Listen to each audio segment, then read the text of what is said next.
The light shines through us like a prism.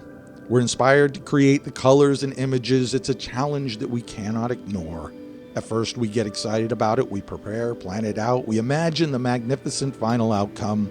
And yet, we're reluctant and begin to question ourselves, maybe even quit or start over, which isn't easy. I'm doing that right now. In a lot of ways, this pivot to an art career is a difficult choice, and I'm going to share some thoughts with you today. If you're considering the switch from whatever it is you're doing right now to a full-time artist, even if it's later in life like me, this will give you an inside look at the progression. Hopefully it proves that it can be done, or maybe it's a cautionary tale. We'll see.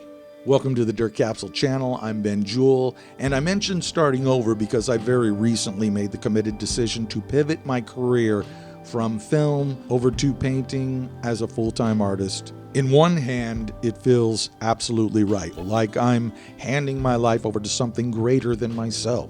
While in the other hand, real life is like this crazy dog with a rag doll in his mouth, and I'm the rag doll, and it's shaking the magic and wonder to shreds, just leaving a mess of apprehension strewn across the house.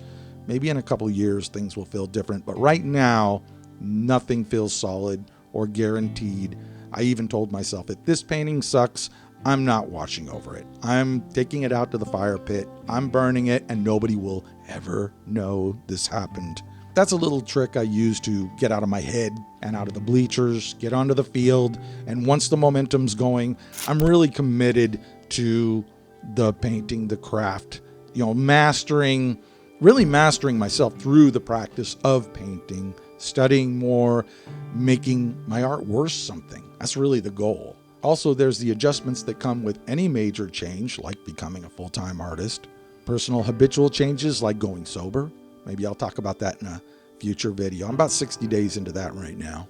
Working out, eating right, getting more sleep. And then there's the immediate environmental changes like downsizing, cutting back on expenses, eliminating the normal distractions, and putting more of my natural strengths into the success toolbox. And it's a bit unbalanced, but I'm not training to build a bodybuilder's physique here. I'm training to grow a business. I don't need a balanced and symmetrical life because we don't live in a vacuum. There are other people in the world. It's communal. And those people have strengths that can make up for your weaknesses or benefit your strengths, and vice versa. There will eventually be a small team working with me on this, not at the moment, but it's part of a very simple 3-step plan. And I do really mean simple, man, which I will talk about more in future videos, but not before I'm really actively in it and doing the work, because I tend to get ahead of myself, overthink things, overfeather the nest, put the cart before the horse, cross bridges before I come to them. All those metaphors, only to have circumstances change and opportunity end up nowhere near where I thought it would be. Hundreds of hours wasted planning, preparing, all of that.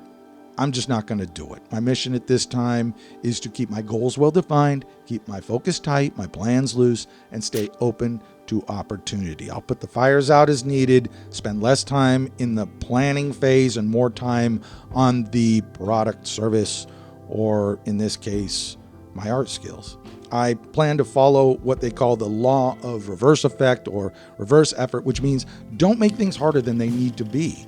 That's what happens when we overthink. We try to cover every base and juggle a bunch of balls that we don't need to.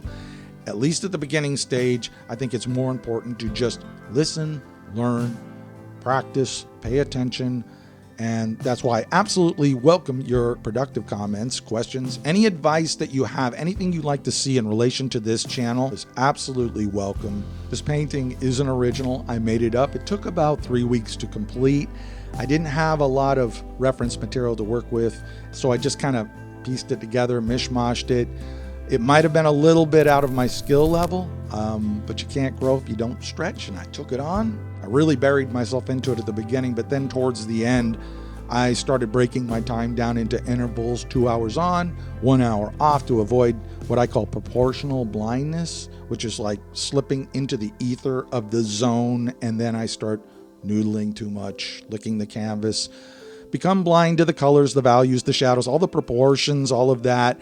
I'll look at the painting and see something isn't right and lament for an hour over it.